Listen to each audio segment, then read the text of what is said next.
My project is based off game theory and microeconomics. You can't first talk about game theory and microeconomics without understanding what game theory is as a whole. Game theory is the study of how people interact and make decisions. Its significance in economics is plentiful, but some few examples are how it helps analysts develop solutions to oligopolies, how it allows analysts to predict the behavior of economic games and therefore the outcome, and allows economists to study market pressures and optimal strategies. There are four principles that make up game theory. The first one is clear and obvious, that's the decision makers. The decision makers are the players in the game or the parties involved that make the choices. The second is strategies. Strategies are the actions and reactions based on your peers, or the choices available to the players. Payoffs are the different choices, or how different choices lead to different outcomes, or the desired result or reward that you would get. The fourth is game types. Game types are the only variable principle as there are two, simultaneous and sequential. Picture a simultaneous game as kind of like a debate. In these types of games, players are making decisions at the same time without really knowing what the other player chose.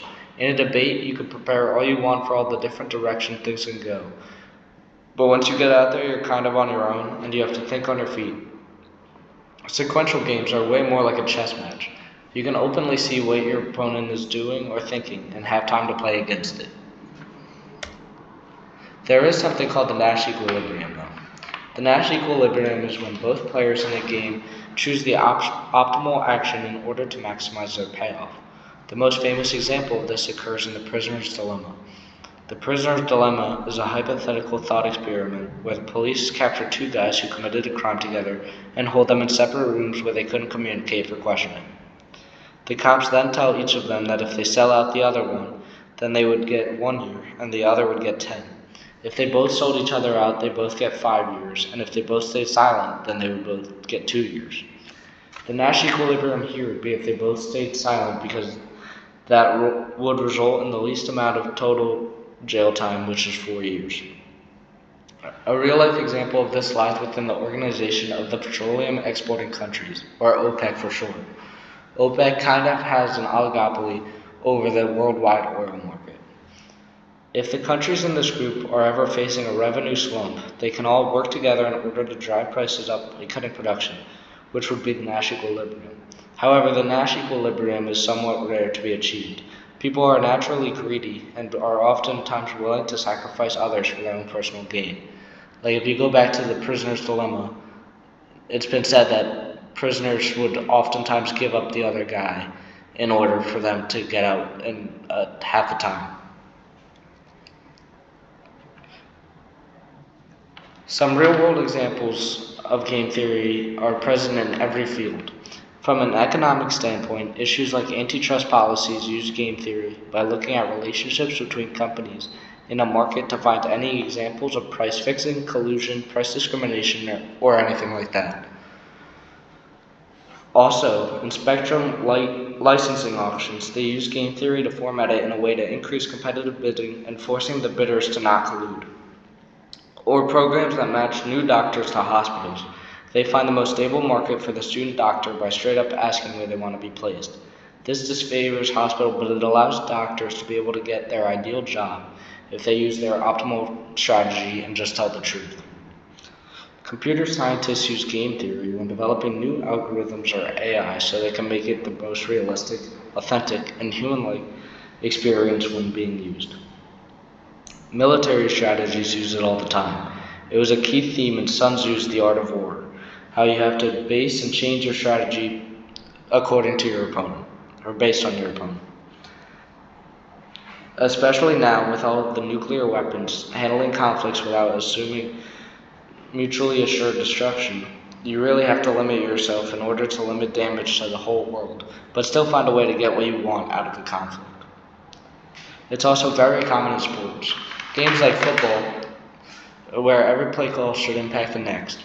For example, if you're running the ball efficiently and consistently on a drive, the defense will begin to stack the box, which is when they put more people closer to the line of scrimmage in order to stop the run. The offense might have a golden opportunity then to run a play action and throw it deeper. Or in baseball, where every pitch should be sequenced. Former Cy Young Award winner Trevor Bauer was a huge advocate of this and has said that he thinks in 3-pitch chains. So if someone calls a fastball high, he would see that as a chance to throw something off speed or low later in the at-bat to change tendencies and keep the hitter guessing.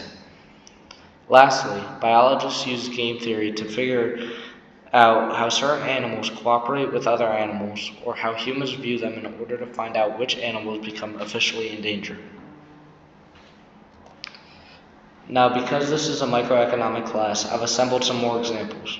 As we talked about in class, there are many industries ruled by oligopolies. Oligopolies are industries ruled by a few big companies. Kind of like the OPEC example, oligopolies strike agreements all the time. While it is illegal, it is probably the Nash equilibrium at times because of how hard it is to prove and how often companies get away with it. However, most companies never fully give in to these agreements when they are struck, and economists are able to try and figure out why that is because of game theory. And game theory suggests that it is because, like I mentioned before, people are greedy and they will do whatever is in their own self-interest. Game theory also attempts to explain the psychology behind the free rider problem by assuming that people will always take advantage of cost-effective public goods by overusing them. Pricing strategies in an industry clearly is impacted by game theory because it is looking at your competitor's moves and adjusting, like lowering the cost, adding discounts, etc., to offer a better value. Trade negotiations use game theory in order to get what you want for your desired value. Or sometimes you make a smaller trade just to get your foot in the door so you can build a relationship further down the road and make a bigger deal then. The last example I will provide is in economic or environmental policies. New policies get introduced all the time, but it is usually tagged with a punishment for not following it in some sort of way for a company. Game theory says that if you change the rules of the game, the players will play it the way you want. So presenting an incentive or punishment gets the players to play the game that you want to play. There are some limitations to game theory though. Just like everything in the world, you can't blindly rely on what game theory would suggest doing. You need to have a human element to it. That is the first limitation. People are not robots. They will not make their own optimal move every time, nor will they make actions that are consistent with their past actions all the time. Game theory is a very reactionary concept, so another player can stay ahead of the game if you can't predict what they're going to do next. The second limitation of game theory is that some situations get too complex or complicated to trust a concrete theory or slow changing algorithms. The more complicated a situation gets, the more you need to trust your gut a little bit, because you ultimately know more than whatever an algorithm or computer or game theory thinks in a certain time period. The last limitation is that people can interpret things wrong. Players oftentimes interpret strategies falsely or jump to action before they should. Now, none of that is to say that game theory is fake or not reliable or anything like that, but it does show you that you need to take it with a grain of salt and remember to keep a human element to the game. In conclusion, the use of studying human interactions and decision making is used every day by everybody, whether consciously or subconsciously, and it is especially used all the time by economists. It's an imperfect idea, but it is an idea used all the time for good reason. It's also important to note that the game theory evolves with every advancement in technology or change in trend to stay up to date with modern times.